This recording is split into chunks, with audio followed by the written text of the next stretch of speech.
materials for this. Oh. Okay, there's a new dialog box just showed up, said this meeting is being recorded. Is that a button you pushed? Yeah, I think I did. Oh, okay, all right, with a lady's voice, okay, all right.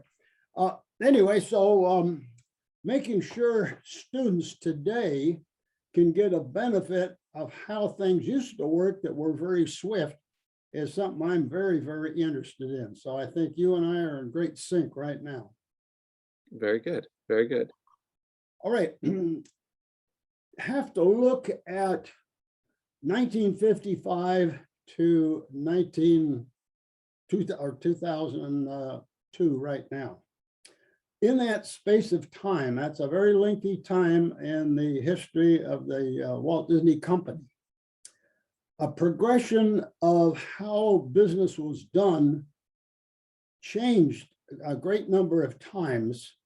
So to distinguish these different times and why some things work, some things don't work, we have to appreciate the fact that Walt Disney was an entrepreneur, 1923 on up through at least 1955.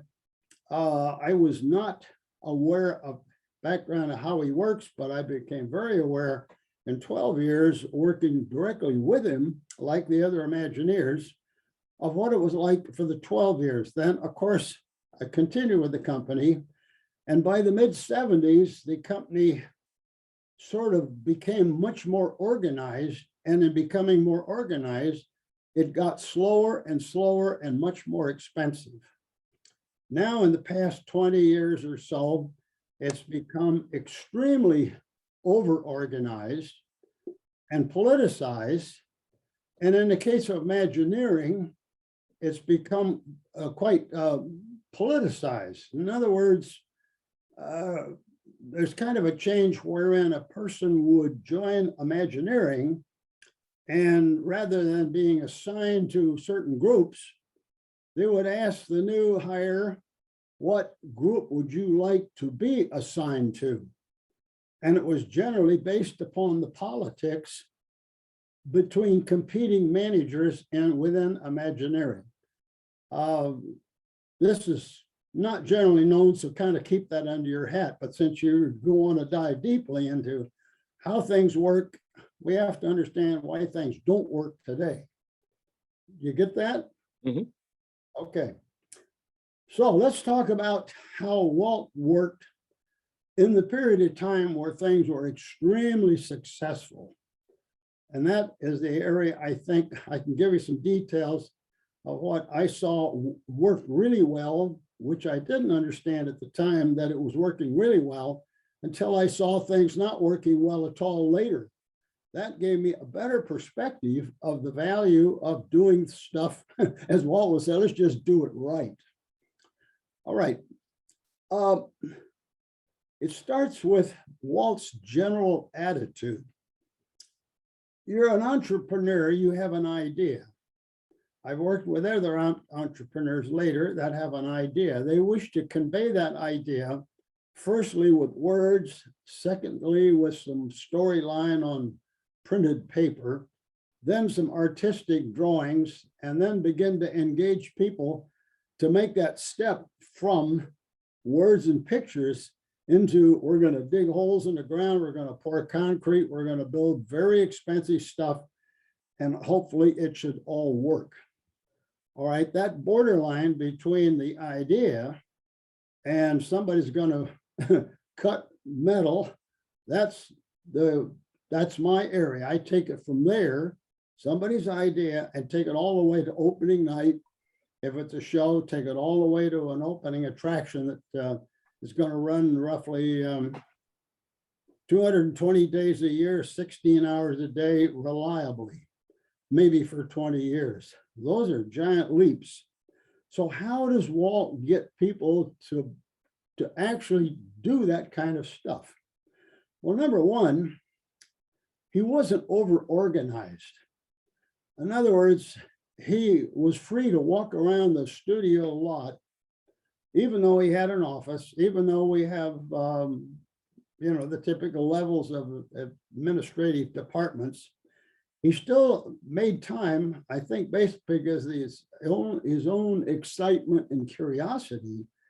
He would go out in the back lot, he would go on a sound stage, he would walk around anybody's office without warning, just to see what's going on with his own eyes. He did not depend upon asking a question of one layer down, and then that question goes down one or two more layers, and somebody goes out in the field and gets an answer. Well, that kind of communication is heavily filtered going down the ladder. It's also heavily filtered going back up the ladder, because the agenda, that's natural for people not to report something that's not going so well. Walt would cut through all of that by simply, you walk in the door and take a look at what you're doing, or he'd go out in the shop and see the progress. This makes the link of the person in charge of something is connected very, very tightly. People will tell me that, no, you can't do that anymore. But in the course of the work that I did when I operated Gurr Design for 20 years, I would work with companies like the Wynn organization in Las Vegas, work with Steven Spielberg as an example. They worked exactly the same way in the 90s that Walt did in the 50s. That is to say, they would phone up directly somebody working on something, or go see them, or have somebody come in and show them directly something, keeping that very short link. Now, remember, Steve Wynn is mogul of Las Vegas. He had a large business center. He's building, $400 or $500 million hotels. He still himself would go find the answer. So the fact that people can do it today, the same as Walt did it long ago, is proof that you can decide to do your operation exactly the same way, with a very personal contact. It's kind of hard to do, but you can have that same principle, say in your organization, where you don't give an order and then blindly assume that the order will automatically be done according to your original idea without any back check or any feedback coming back up. All that is short-circuited by the way Walt would have an idea, talk to people, get them excited, and they would start doing things. Now you have a loop going that operates literally kind of automatic on a daily basis, because people would know, oh, we're not going to wait for a meeting.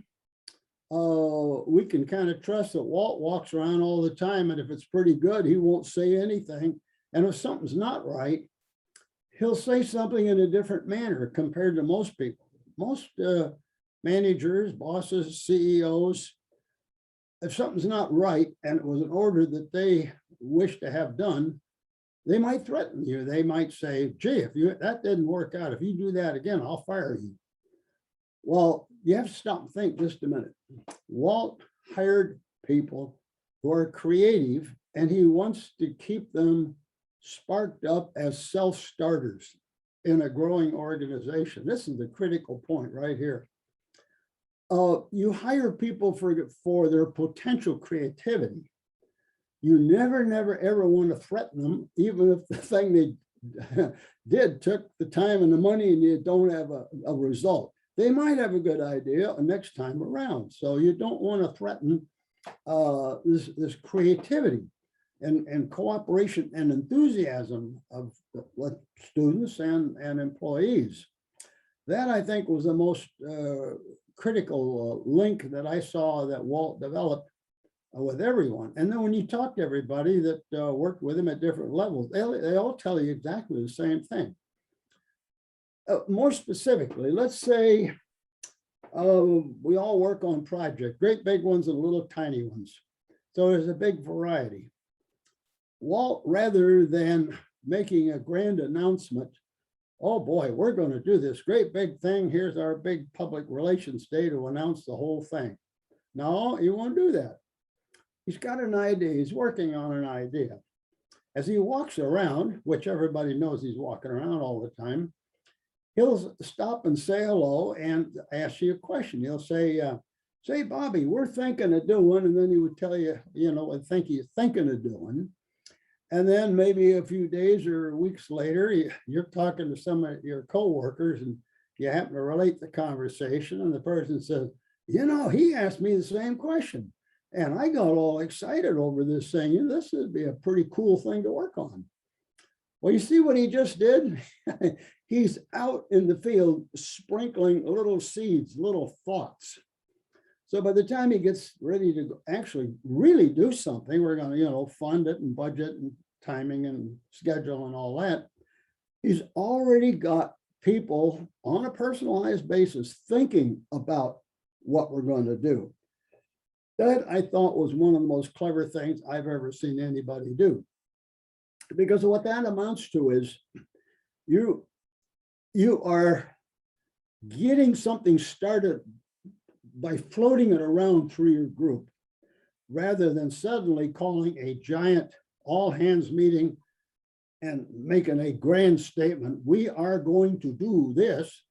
Generally, you'll scare people. They say, "Whoa, we never done that. How are we going to do that?" You short circuit the whole thing if you get the idea floating about the people in an organization. Then they can kind of think about it. And the ones that are very fearless, they'll get really enthusiastic. The ones that are doubters, they can talk amongst themselves and say, well, that's crazy, but yeah, that thing might work. Now you're really primed by the time you announce you're going to do a project. Many times he would talk to an individual person assigned to any one of his projects in the briefest of moments. I can only relate what I've heard with other people over the years, but I can relate directly in the 12 years, whenever he asked me to do something, the manner in which he would do it. And I kid you not, this is the way it was with the monorail, which I'd only been there 5 years. And I'm not a trained engineer. I've never gone to engineering school, but I got used to doing bigger and bigger stuff. And Walt brings me some photographs of a rather ugly looking German monorail and says, we found our monorail company and we're starting to work with them.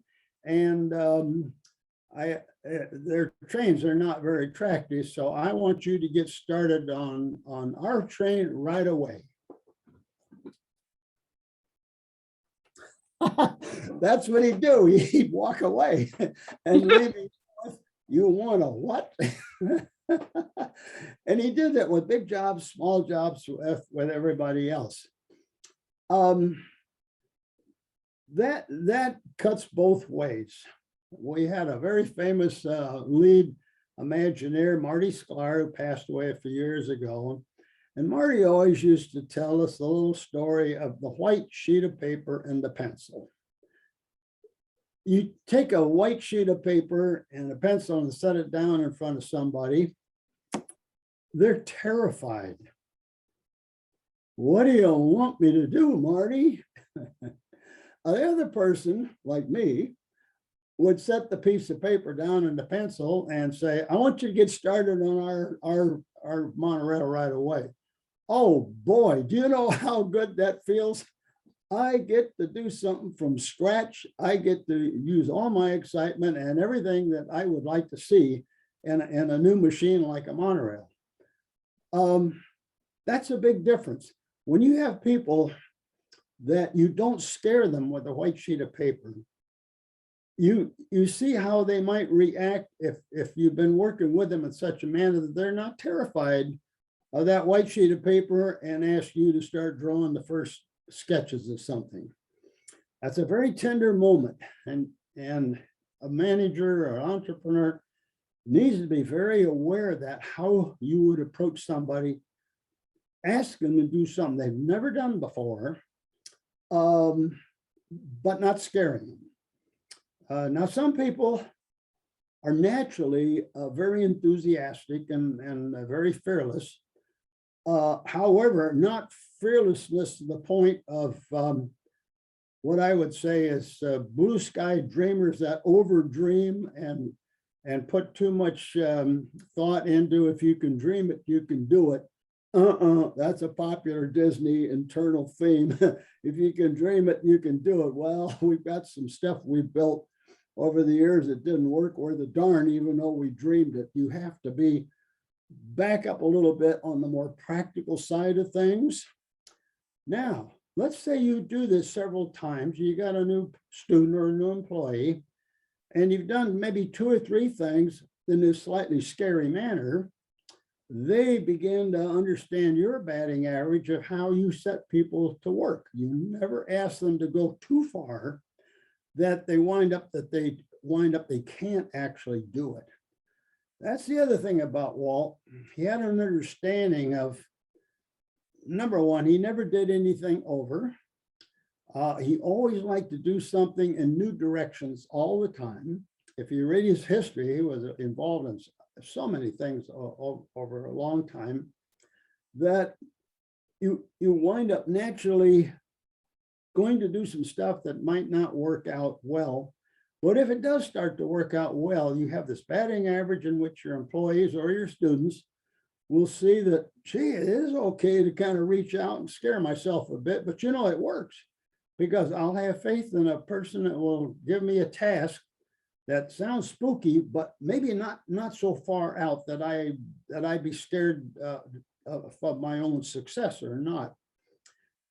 I would put that in the term of saying, you don't do things over. You're always reaching for more and more and more, but don't ever ask for twice the effort or 150% of something.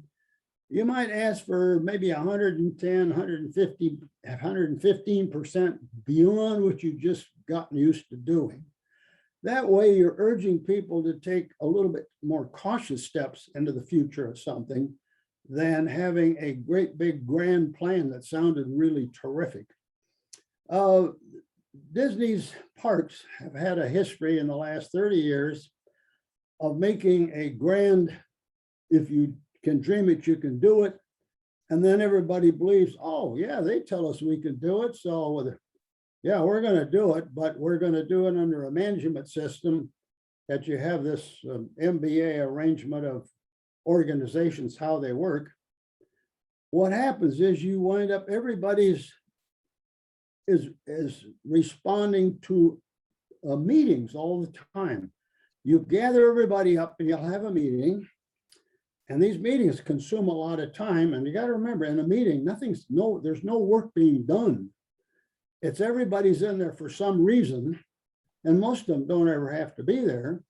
But you get into the habit of, well, the meeting's over. I didn't learn much, but there's a lot of ideas. So I'll go back to my room and I'll wait for the incoming mail or an email giving my next instruction, what I should do next. Well, that's fatal in an organization. It's quite fatal in education, because you wind up having by rote training that you wait for the next assignment from A to Z. If you follow that, you'll be successful at something. No, it doesn't work that way. You have to wind up where you have enthusiasm of people that are participating at some reasonable rate, that you're not scaring them, but they still have a good chance of being quite successful because you didn't launch them out too far. Now, that's a general broad brush view of how I watched Walt work. The last part of it I'll mention to get started here is, what do you do when something fails? Well, if you fail, in the case of an Imagineering company that does theme parks, we spend money by the tens of millions, and we lose time by big amounts of time. If you're the person with the idea that you just directed the company in a direction you wanted to go, and we lost the time, we'll never get it back. And if we lost the millions, well, we can borrow more money to solve that. At that point, you feel quite bad. And now you're kind of sort of called on the carpet. What do we do? Typical managers, well, threaten people. Back to what I said a few minutes earlier. But Walt would be the one guy that would look at the situation and says, well, we sure found out what doesn't work. So why don't we get cracking and see if we can make this thing work? Well, guess what? Your employees resume breathing. And the people that were on the team that failed, they said, well, they said, he's not killing me right away. Your enthusiasm for finding the corrections to a project, that remains. That is another critical point with organizations, the way they work. If you rag on people who were on the side of the failure of something, you probably will not get much creative cooperation out of them in the future. They will be quite badly spooked. But if you don't chew them out when they were the culprit that did something wrong, they might have a good idea next time around, and you invite them to help with working on the fix for the situation. That means you still got them engaged. You still want that enthusiasm. That's another critical way that Walt worked with people.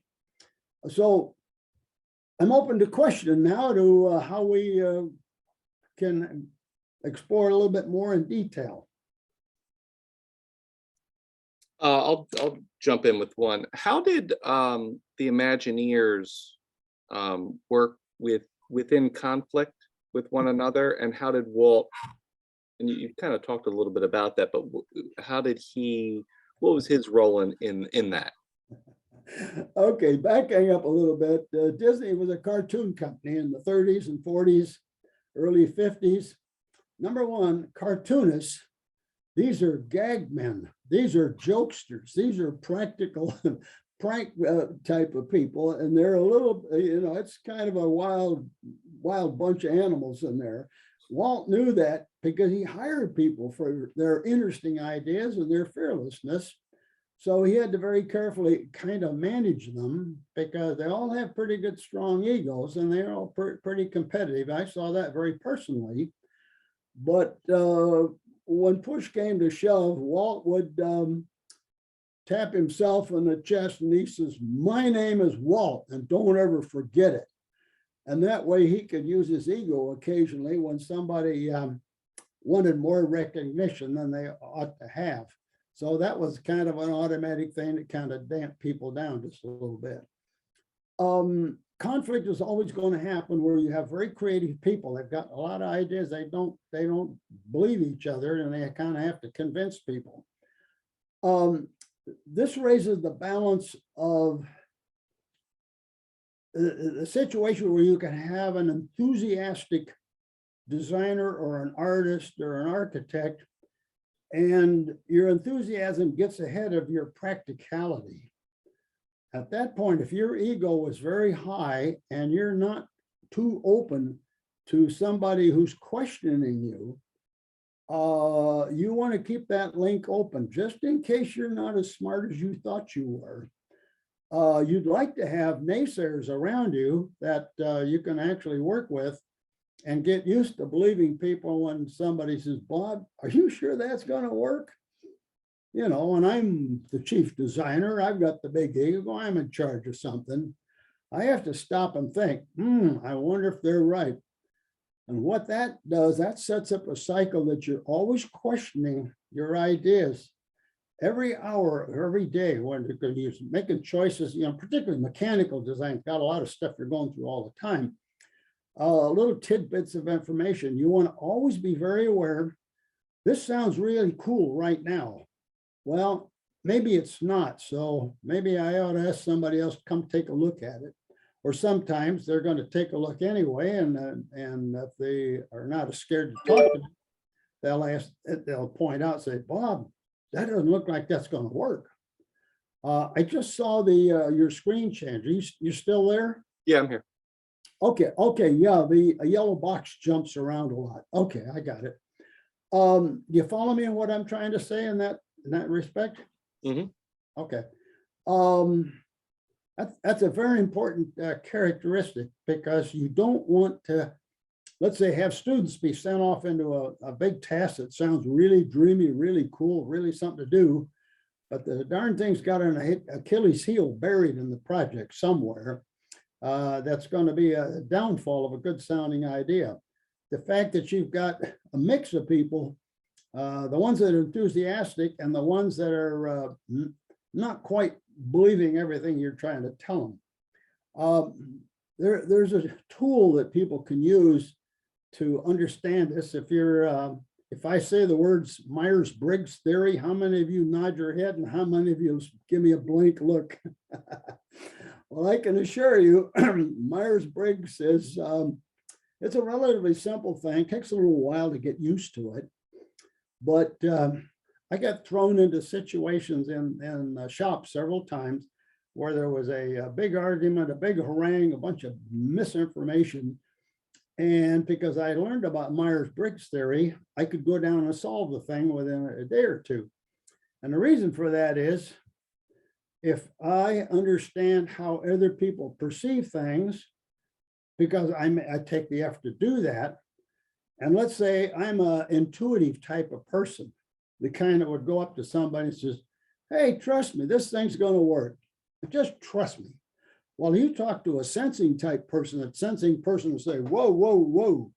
I'm not going to follow you on anything unless you give me a box full of facts that proves that you're right. So you see there that big tender thing between how somebody will perceive what you say. Okay, I'm talking to a sensing person in a shop, and I'm an intuitive guy. However, I know how the Myers-Briggs works, so I approach that person entirely different. I'll do things by asking a question about this, a question about that. And together we're looking at the facts that we've got that we can, prove and point to right there on the shop floor. And that lets that other person build up in his mind that this way we're going to now do it differently will probably work, because I let him figure it out by the way I approach him. And I'm the only one that changed my MO. He didn't. So be sure and understand Myers-Briggs as a pretty good little tool when you're trying to figure out how people will communicate with one another. There's so many times you'll find an organization, we did it at Disney, of course, where somebody's viewpoint is unmodifiable just because they always feel they're right, and another person will always feel this new guy is completely crazy and I won't pay any attention to him because I don't understand him. Well, you see, there's the different parts of the Myers-Briggs things, but anybody takes time out to take a look at that and understand that, you have a pretty good time. You can solve stuff pretty easy. And I found that out kind of late in life, but I did. All right, you got another question? Well, I have a ton of questions, but I wanted to open it up to anybody else to give them an opportunity. What did I do? Scare you all? Not me. All right. I want to first say hi. I'm Jordan. I want to apologize. I've got 2 little kids running around, so I'm trying to entertain them, but also take notes and listen to you. So just so you know, that's what I'm kind of doing on the side. But honestly, a lot of my, looks great, bud.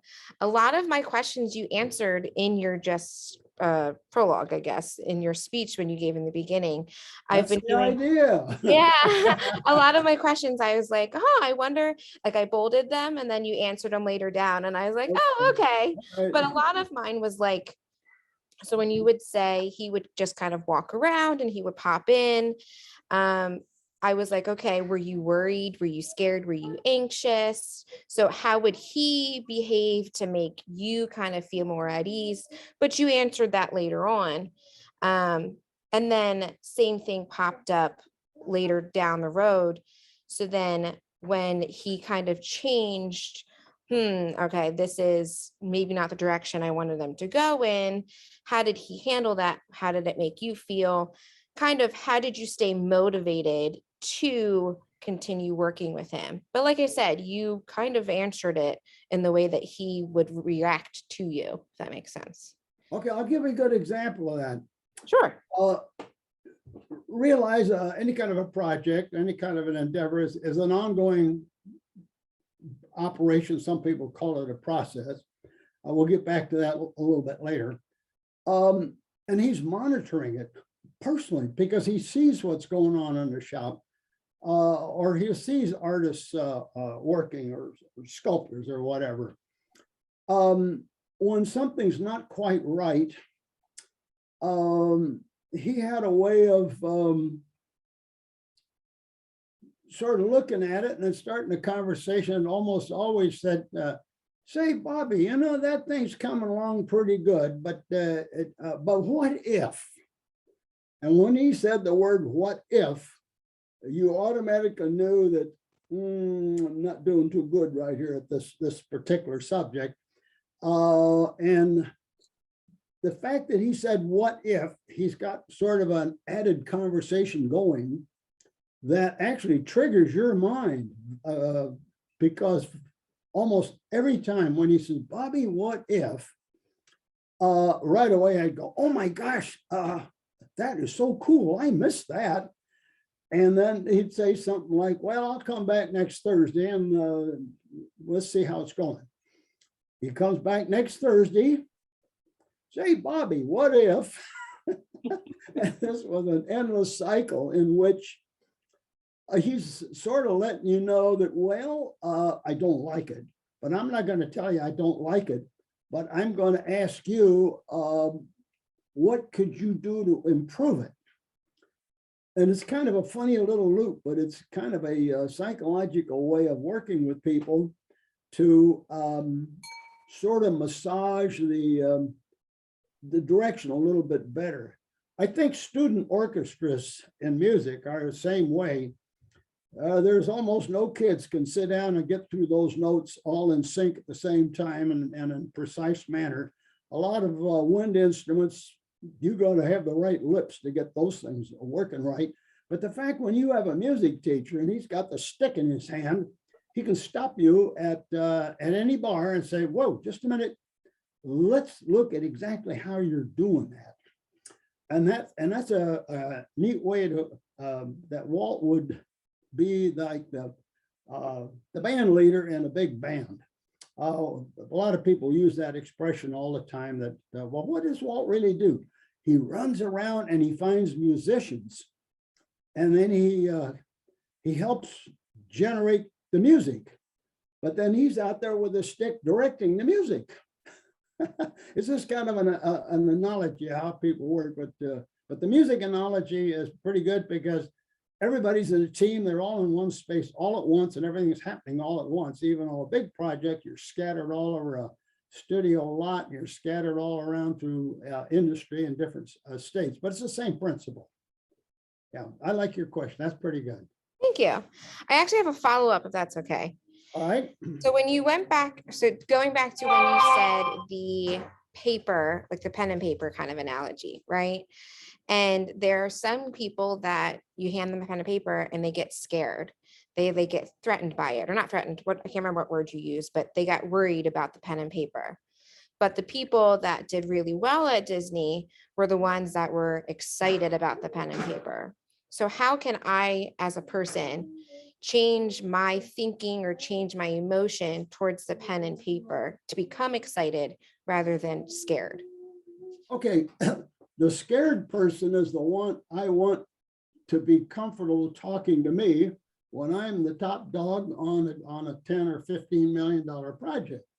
I don't want it to fail, and I don't want it to scare people, but I want them to feel free that they can come talk to me about that.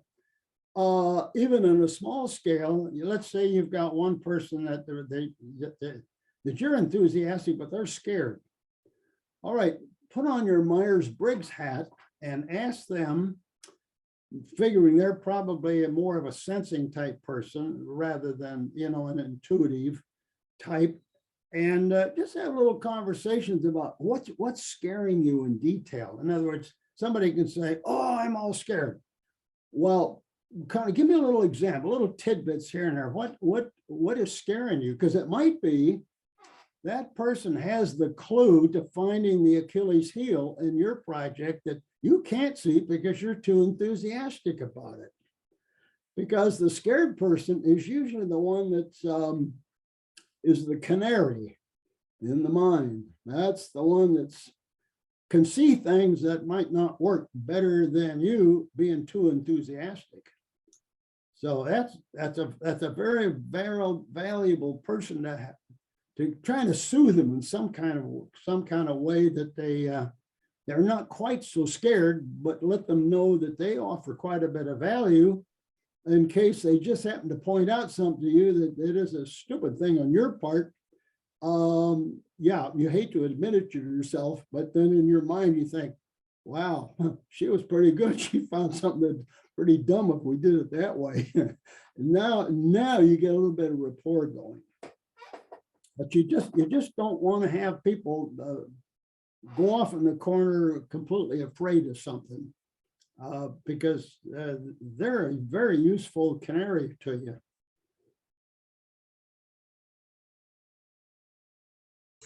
Thank you so much. They answered a lot of my questions. Okay, anybody else?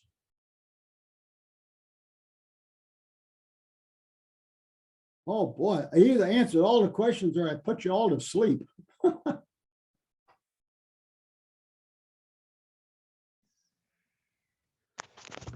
Okay, back to the moderator. I'm going to move my screen here, so I'm going to look you in the eye again. Okay. Did David or Eamon want to say? Did you guys have a question? I thought I heard somebody coming on. Yeah. Sorry about that. Yeah, I did have a question for you, Bob. Okay, I've got you up here. Yeah. Oh, you're the kind of guy that's looking up at the camera someplace there. Yeah, I'm looking you right in the eye now. I got you. Right. I wanted to know, how do you feel knowing that what you helped build so many years ago still brings joy to families today? Could you rephrase that question a little bit better? Sure. Okay. How do you feel knowing something that you helped create is still around today? I get that question all the time. Number one, usually your screen disappeared. You're not there. All I see, I don't know, where'd you go? Let me see. You know, that's what Zoom does. Electronically, all the participants jump all over the screen. There you are, I got you back again.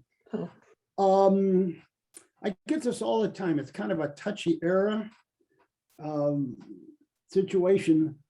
On one hand, I could say, due to my manager's effort, Ernie, we probably have close to 40,000 Instagram followers. And I think I'm an 91-year-old man. What on earth am I doing on Instagram? I get fan mail. I do a lot of public appearances. I get people walking up to me and asking the same question. On one hand, I could let that go to my head and say, oh, I'm the greatest Imagineer that ever lived and all my attractions really work. Well, I look myself in the mirror in the morning and I says, no, don't ever do that. No, you're just Bob. You enjoy stuff. You have a good time at everything. And you can see this monorail sitting behind me as an example of that. That thing became an icon of the Disney company. And the overall shape of that thing was a 10-minute sketch in 1958. So I don't ever like to have anything go to my head of the accomplishments that I've done. But at the same time, it's kind of cool to see that, yeah, I sunk a ship in Las Vegas. I did lighting for Michael Jackson. I did a 50-foot flying saucer for the closing ceremony of the Olympics. I did the first 30-foot tall animated gorilla. I did a 30-foot tall animated Godzilla from the movies. All this crazy stuff. In addition to, you know, everybody knows what I did for Disney. So I just don't get carried away with it. And partly because we were just doing the work, just trying to get what Walt want it done and then keep refining it till it did work properly over a long period of time. And in no time did we ever feel that Disneyland was going to amount to anything until maybe a year later. It looked like it probably would. And we never foresaw that anything we did was ever going to be considered a classic thing. So I still have those memories in my mind of the terror and the joy of developing these projects and attractions over the years. But I'm not going to sit here and gloat that, oh, I was a great designer of stuff. So I don't give answers in that direction. That's a long-winded answer for a non-answer. Okay. Okay. Okay, if you get my drift. No, I do. All right. Who's next? Hi, I Okay. have, right Yeah. now my bathroom's being worked on, so you might hear some noises, but I'm Laurie. It is so nice to meet you and it is an honor. Hello. Can you All see right, me? I'm get my, there you go, I'm looking. at you right Okay. there. All right. Hi. Hello. It's nice to meet you. Was there ever a project that you worked on that truly challenged you personally on a personal level and Oh, helped you grow? that's the easiest one. Mhm. My little fire engine on Main Street at Disneyland. You been to Disneyland? Not the one in California, but I've been to Disney World twice. Okay, you see that little fire engine at Walt Disney World? Yes. Yes. Yeah. Okay, it's simple. One of Walt's animators, Ward Kimball, who I knew years before I went to the Disney studio in 1954 to work on Disneyland. He had a 1916 American LaFrance fire engine and asked me to drive it in a parade. And I'm like 20 years old. You drive a fire engine when you're 20 years old and you're a guy, you're a gearhead, you forever want a fire engine. You'll never have the money to have a fire engine. But one day in early 58, Walt was in my office and there was a dead moment. And I said, Walt, you know, we don't have a fire engine on Main Street. We had a horse-drawn one that wasn't very good. And then Walt said something like, no, Bobby, we don't. And then about 20 minutes later, the accounting department phones up and says, Walt was just here, write this number down. This is the project authorization number for the new fire engine project. And I thought, woo, I'm going to get a fire engine. So we built it, and because it was a variation of the other little cars that we already had on Main Street. You know, designing an old looking car to me is a very simple project to do. So designing a fire engine, oh, that's pretty straightforward kind of a job. Anyway, we got a moving permit. I drove it down the Santa Ana Freeway to Disneyland rather than shipping it because that was my fire engine. Delivered it on the 8th of May in 1958 and it's been in service ever since. In fact, one of the drivers has driven it for 42 years, the darndest thing. So that's one of the reasons why that fire engine touches me so much. The other thing is, when we would have special nights where management would drive some of the vehicles, Walt always drove the fire engine because he wanted a fire engine too, if Ward Kimball, one of his animators, had one himself. Walt could drive a stick shift just like anybody else. But the other historic point is, if you look at Disney photographs of Walt's life, you'll see a photograph of Walt sitting in the fire engine with Mickey Mouse. That was the last picture ever taken of Walt in his part a few months before he passed away. So that fire engine meant a lot to him and meant a lot to me, and it still does. And there's your answer. Well, thank you so much, Bob. It was very heartwarming. Thank you. Thank you. Okay. You got another question? Hi, my name is Iman. It is truly an honor to meet you. Okay, I'm gonna find you. Yeah, But I'm I looking for couldn't that. get my camera to work. I need to work on that and see if I can. Because I'm looking at the picture with the mouth moving. Okay, well, okay, so I don't know, what's your name? Iman.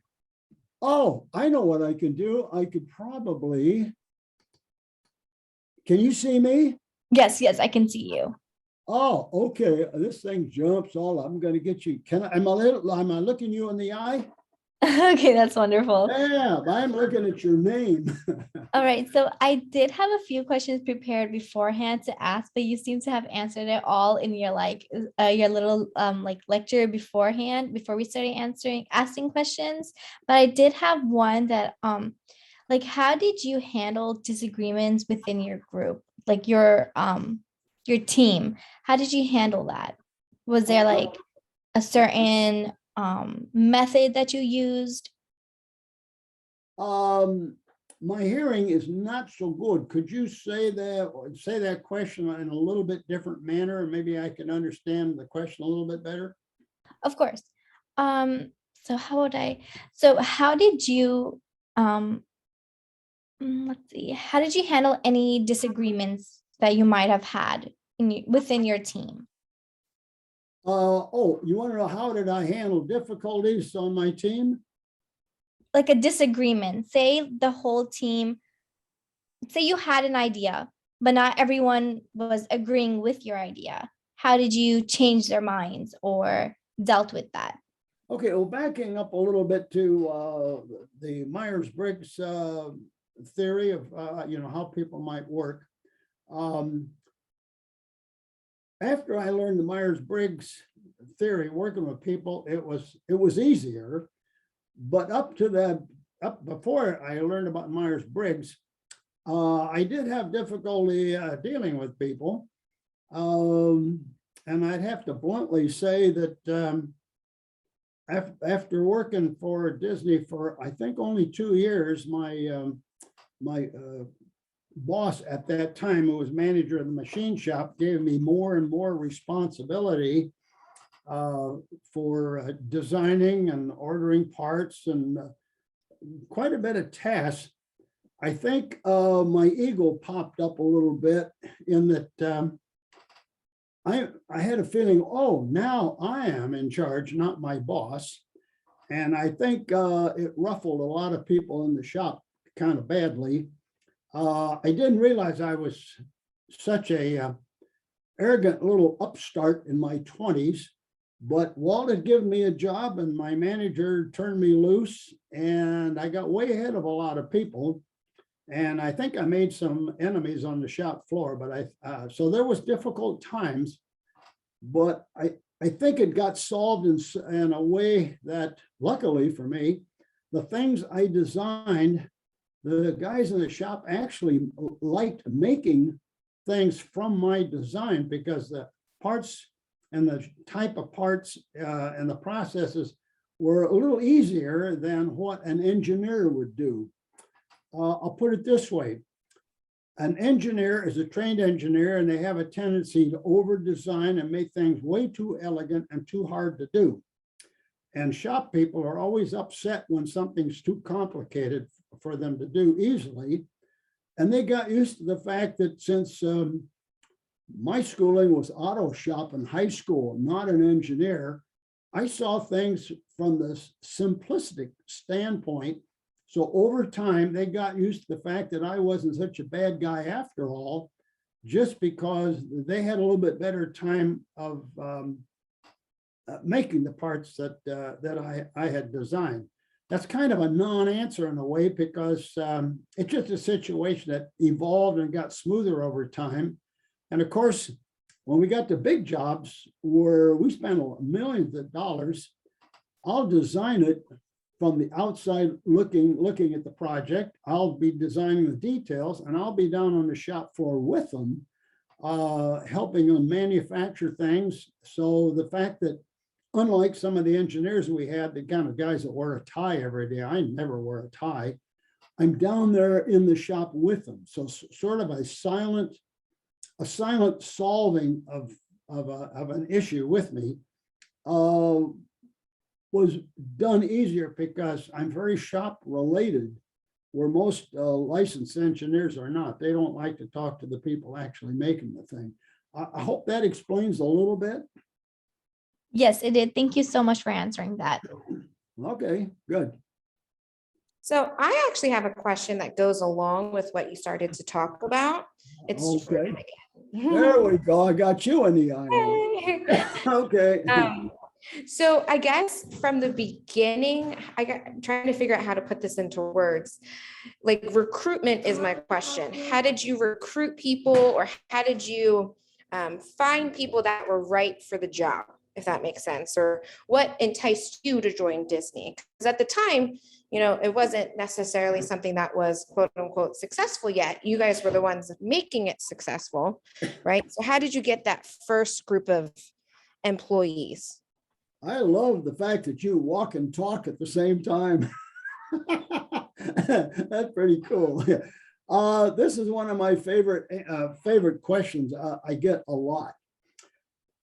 Going back to what I said in the first few minutes of the program about the changes of how organizations work from Walt Disney's time to the current time today, resumes and how you wind up building a team of people is a super, super critical thing. In Walt's time, they never put an ad in a newspaper looking for a specified type of person. Walt would ask people in the studio all the time, say, we're looking for this kind of person. We're looking for that kind of person. Are you still with me? Can you still hear me? Yeah, sorry, I'm still here. I took the kids outside. Yeah, you saw somebody you just had to talk to, didn't you? Yeah. Sorry, I got two kids running around asking me questions. Okay, all right. I'll let I'm you listening though.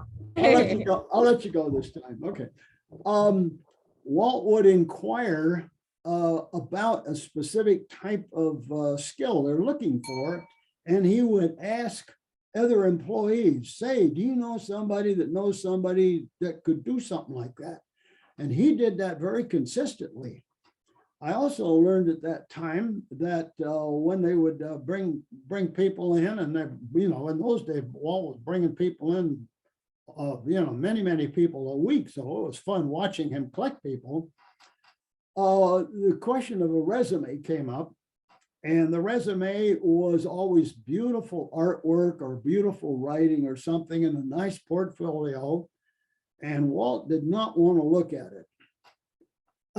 It was disappointing to people. Oh, this is my best work. Walt would sometimes get pretty blunt, and he says, I'm not interested in what you've already done. I'm more interested in what you're going to do for me next. And that shocks a person that's looking for a job at Disney or has been asked to come in and talk to him. But that's exactly the way he worked. I also found out in later years when I was interviewing people for a job at one of the companies I was working with, I think I interviewed like 42 people. This was in the 80s. And I interviewed a lot of engineers that were looking for another job. And I swear, looking at finished work tells me absolutely nothing.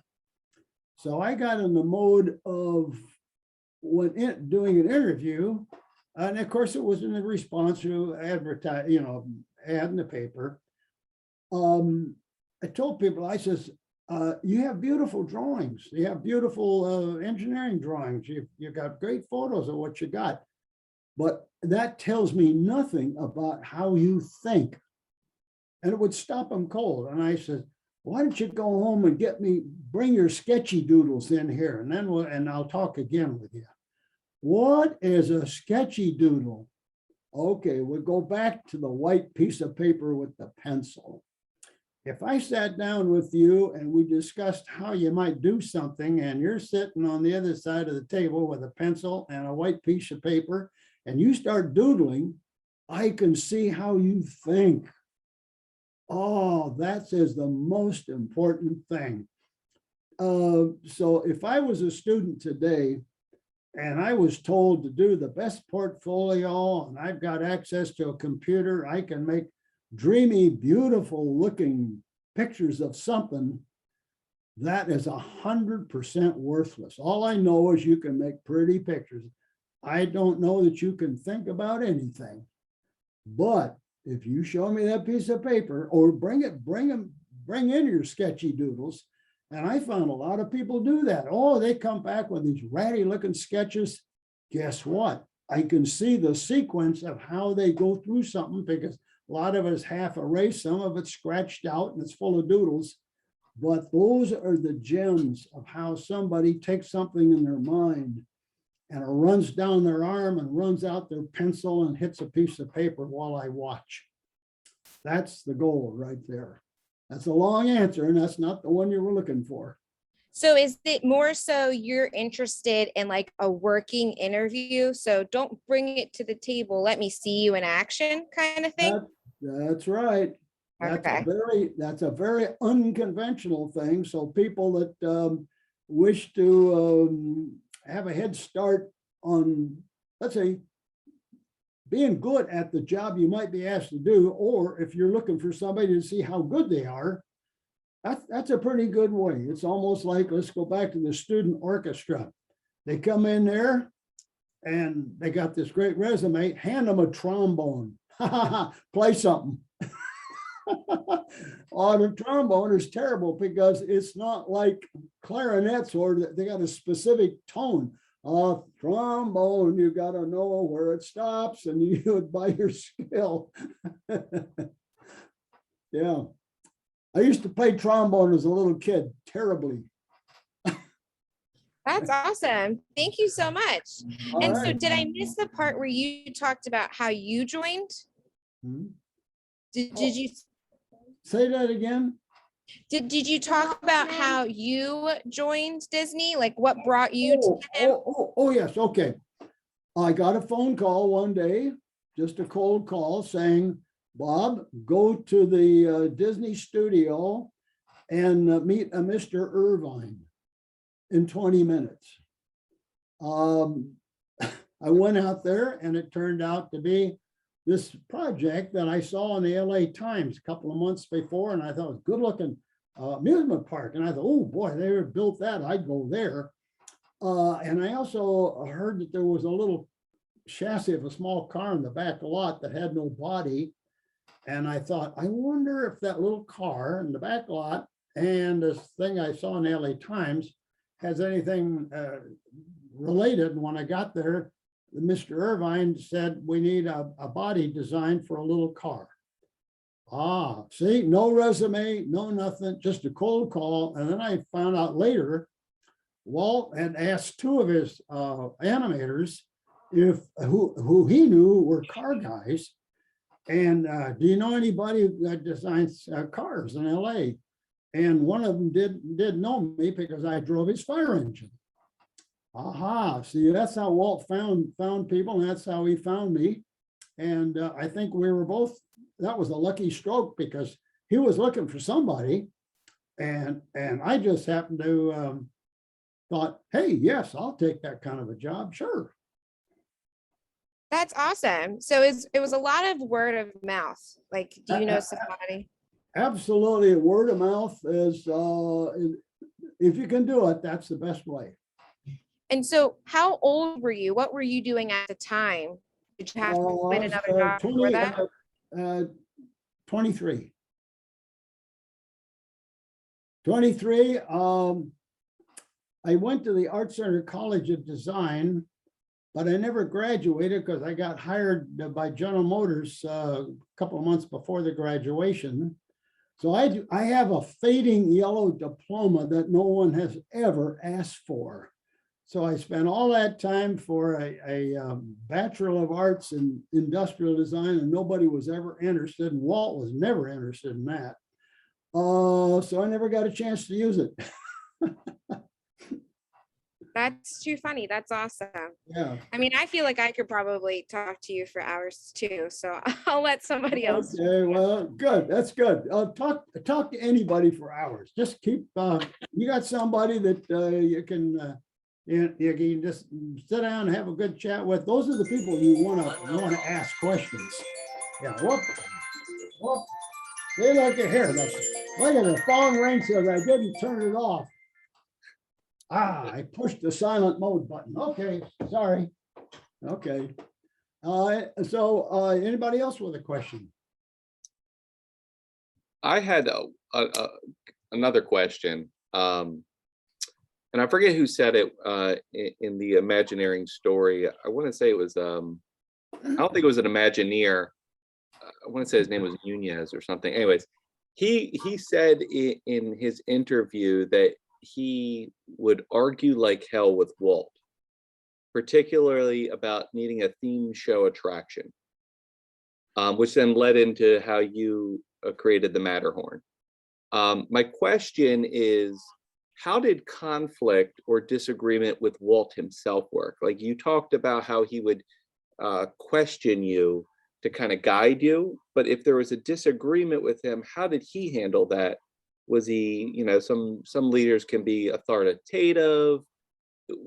Were you guys comfortable enough to go back and forth with him? How did that work? Most people were comfortable in the back and forth because Walt basically did not like a yes man. He did not want a yes man answer. Mm-hmm. He also had another characteristic. He pretty much remembered what you said a year ago on the same subject. And several times we'd be in a meeting, just a small meeting, 4 or 5 people, and we're looking at a critical point. The guy would give an answer, and then Walt would say, well, that's not what you told me last year. So that kept people on their toes, be 100% truthful, because you can't remember a lie as well as you can remember the truth. So people understood that about Walt, that he was very much in tune with what you said and what you're saying. There would be the ordinary pushing and shove, but it was never fatal. But in my case, one time, I was working on a queue line, line up for going into an attraction. And there were certain things that this particular attraction had to be a certain way. And I was explaining it to him very carefully and with a group of 4 or 5 people. And Walt was arguing back. And then he looked at me right in the eye. He was sitting right next to me. And he says, okay, Bobby, you can be right for now. And then he walked off. I thought that was one of the cleverest escape tricks I had ever seen of anybody. He must have had a slight doubt that I might be right. But he found this quick sideways exit. You can be right, pause, for now. I thought that was a pretty good escape trick. In other cases, the push and shove would be, as I mentioned earlier, to do with ego. And that had to do with the movies primarily, because as you know, a movie, when you show the first cut at the premiere, you have the trailer with all of the participants in the movie, which is sometimes hundreds of people. And if you ever go to a movie premiere, everybody's done, they walk out, but the people that worked on the movie, they're sitting waiting for their name to show up. And then sometimes it doesn't show up. And one day, one of the guys confronted Walt with words to the effect that, Walt, you never put my name on any of the movies. And Walt snapped at him and he says, my name is on the door. Don't you ever forget it. And that is how you damp ego, but it's how you also decisively end a dispute.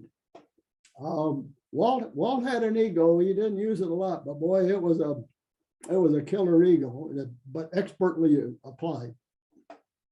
Makes sense. I did it exactly the same way when over a long period of time, all these big expensive jobs that I did, people pretty much understood I am the chief designer of every tiny detail in the whole thing.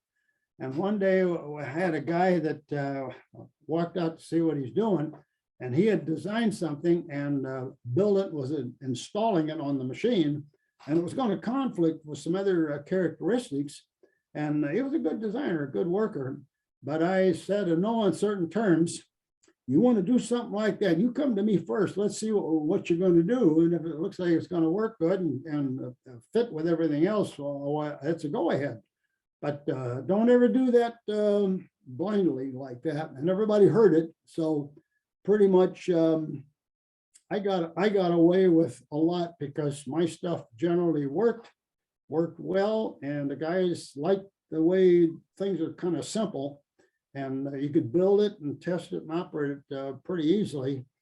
So I didn't get a lot of people that I had to solve a serious argument. It was like, well, I am in charge. They put me in charge and I'll take charge.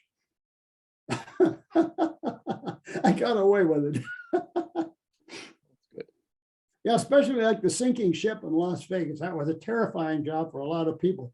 Who would dare sink a ship next to a sidewalk in Las Vegas instead of behind a curtain when it doesn't work? No, Mr. Wynn wanted a ship that's never going to fail and is going to sink at the sidewalk in front of his new hotel, period. Serious job, I'm in charge. And I remained in charge, period. Yeah, there was no arguments. Does anybody else have any more questions for Bob?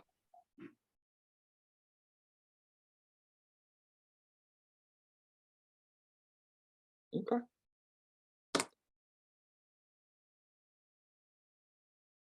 Hello, anybody? Final questions? Nope, no more questions. Okay. You mean you're all getting 100 points for the program?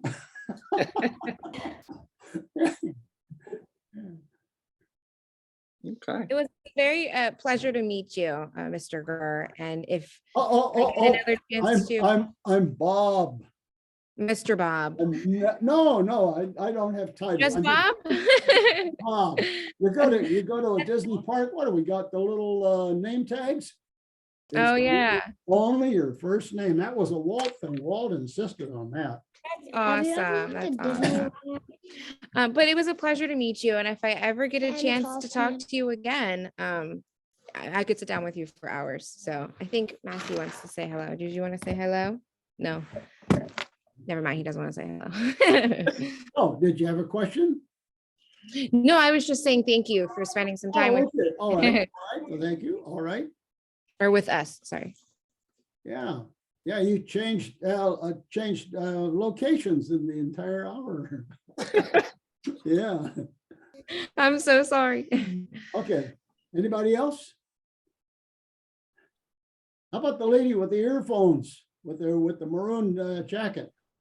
I don't have any more questions, but I do want to say thank you so much for your time and Okay. given your feedback and sharing a piece of history and your experience with us. It was very Okay. educational. Well, Thank you. there's lots to think about that are a little bit different than how business runs today. Yeah. Mhm. All right. Okay. Well, I'll go back to slide my screen around and I get back to Michael here. Let me get the mouse to move. Okay. So what you got for me now, Michael? I think you've answered every question that literally you answered the first 9 questions I came up with in the first part of what you were talking about. But yeah, I mean, yeah, you've answered like literally I had 13 questions and you've answered all 13. Yeah, okay, in quick review, there's a giant difference in success with time and money and people being used up by having a much closer, more direct and popularly unconventional ways of closely working with people compared to generally every large organization today.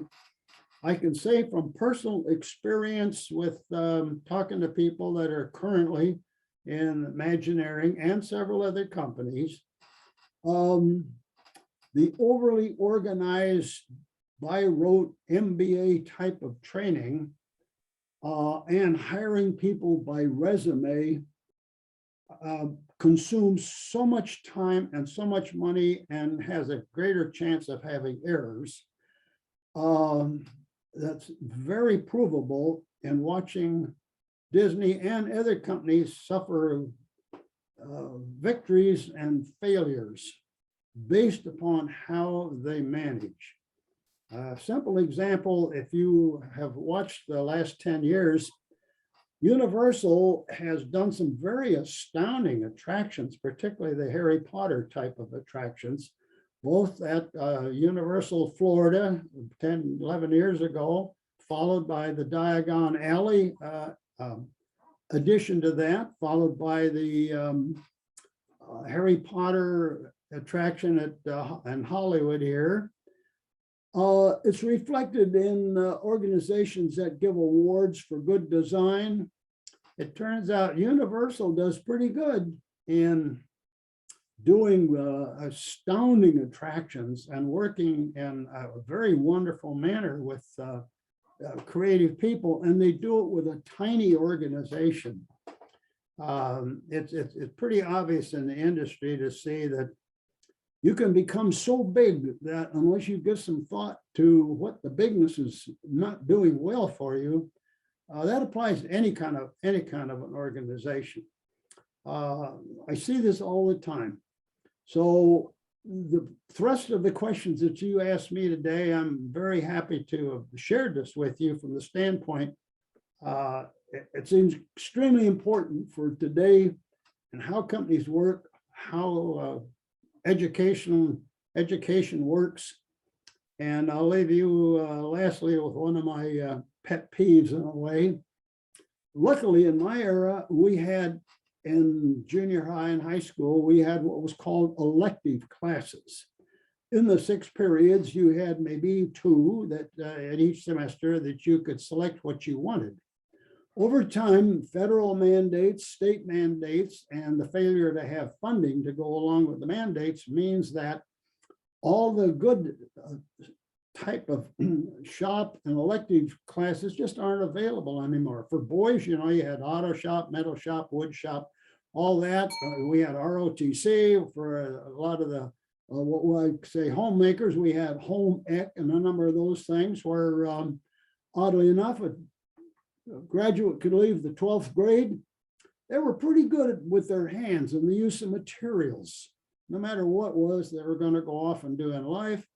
And you also had girls that had a pretty good feel for what good food would be if you cooked it really right, because you understood cooking and stuff like that. Today, a 12th grader can be consumed with going to college. And I've lectured at Chapman University numerous times out here in California, always to the graduating class, the last week before they go. It's too late now to tell them things.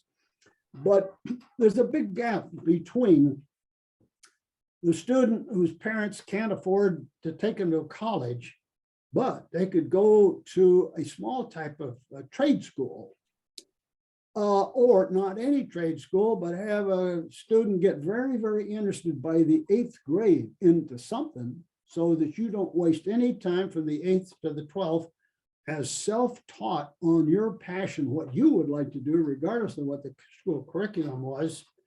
And at the end of 4 years, you'll have a student who leaves college with a degree, and sometimes they never got told how to think, but they're pretty good at memorizing the test questions. And they got a $27,000 student loan that the government will make them pay forever. Versus the other one who got into a trade for their own passion, maybe a motorcycle shop or something like that, or sign painting or art, maybe architectural assistant. Well, they've had 4 years of income, probably not much income, but they have no student debt. They've learned some trades. They know how people work or not work together, and they understand the politics in an organization. The end of that 4 years is quite a drastic difference. And I sure hope someday that public education begins to recognize that not everybody has to follow a rigid path to some kind of career, while they still have time from the 8th grade, 12th grade to refine those ideas. So that's my closing peeve. Well, thank you, Bob. It really has been an honor to meet you and to ask you questions, and to hear you speak about, your experiences and working with Walt himself. So I do appreciate you taking the time for us. Well, thank you for giving me the opportunity to do that for you. Okay, so that concludes the meeting, I guess. That shall. Okay, well, I'll reach up and I'll punch the red button here when I get the mouse. Mouse has got to find the button here. Okay, Bob. thank All right, bye, you Bob. all. Thank you. Okay, have a good Bye. Thanksgiving dinner. Thank you. Okay. You too. See ya. Yeah, All right. Bye. Bye-bye. He's so sweet. I know. What a sweetheart. He was He's very like nice. so authentic too. I love that. I about know, him. right? I really wanted to start asking me about like some of the movies and stuff, but I gotta get going. If we leave, is it gonna stop recording? Will it have recorded it all? Like, will it have saved it all? I've never done it, so I don't know. I was as soon as everybody leaves out, I was gonna figure it out. I Okay. wasn't gonna leave until I figured that Figured part out. Yeah. Okay. All right. Bye. Bye. Bye. Bye.